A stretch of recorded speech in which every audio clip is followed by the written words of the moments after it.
ఈ దోపిడీ వ్యవస్థకు పాల్గొన్న మొత్తం టీడీపీ వాళ్ళే. ఆగండి, ఇవాగు నేను చెప్తున్నాను కదా. మీరు రైతులందరూ ఆలోచించండి అన్నా,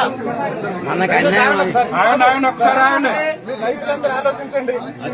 ప్రభుత్వం ఒక్క నిమిషం అన్నా, ఒక్క నిమిషం. రాష్ట్ర స్థాయిలో ముఖ్యమంత్రి గారు పదే చెప్తున్నారు. అలాగనే కలెక్టర్ గారు ఫాలో అవుతున్నారు, ఆర్టీఓ గారు ఫాలో అవుతున్నారు, నేను ఫాలో అవుతున్నా, వీళ్ళు కూడా ట్రై చేస్తున్నారు. కానీ మీ ఊర్లోనే 3-4 దొంగలు మిమ్మల్ని దోసుకుంటున్నారు. అవునా కాదా? అవునండి. బయటోడా?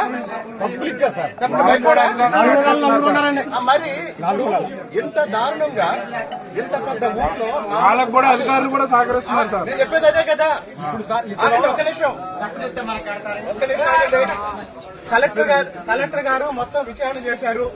ఈ డ్రామా మొత్తం ఎంఆర్ఓ నాయకత్వంలో నడుస్తుంది. దీనికి ఒక నిమిషం ఆగమ్మా. ఈ డ్రామా అంతా అందరూ తెలుసు. ఎప్పుడు ఆగండి, పొద్దున్న నుంచి గొడవ జరుగుతుంది. ఎంఆర్ఓ గారు స్పందించారా? ఇప్పుడే జీపీఎస్ వెహికల్ అయినా ప్రైవేట్ వెహికల్ అంటున్నారు సార్.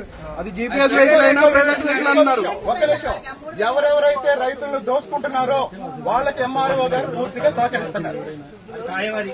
వాళ్ళకి ఎంఆర్ఓ గారు ఒక్క నిమిషం, ఎంఆర్ఓ గారిని సస్పెండ్ చేయాలి. మీరు ఇప్పుడు ఎందుకు వచ్చారు? వెళ్ళిపోండి.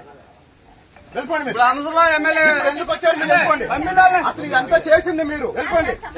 మీరంతా చేసింది మీరు. ఏ రోజైనా రైతులు ఇంత ఇబ్బంది పడుతుంటే మీరు స్పందించారా? కాదండి, మీకు గోనె సంచులు వచ్చిన, లారీలు వచ్చిన దళారీలకి హెల్ప్ చేస్తున్నారు, కానీ మీరు రైతులకు ఎవరికైనా సహకరించారా? చెప్పండి. ఇప్పుడు మళ్ళీ ఆగండి, ఇప్పుడు కూడా ఆగండి. ఇప్పుడు కూడా ఎంఆర్ఓ ఎందుకు వచ్చారో తెలుసా అన్న? ఇప్పుడు కూడా ఎంఆర్ఓ ఎందుకు వచ్చారో తెలుసా? అదిగో వాళ్ళని సేవ్ చేయడానికి వచ్చారు. వాళ్ళని సేవ్ చేయడానికి వచ్చారు. ఎందుకు వెళ్ళమన్నారు? ముందు మీరు బయటకు వెళ్ళండి. ముందు మీరు బయటకు వెళ్ళండి.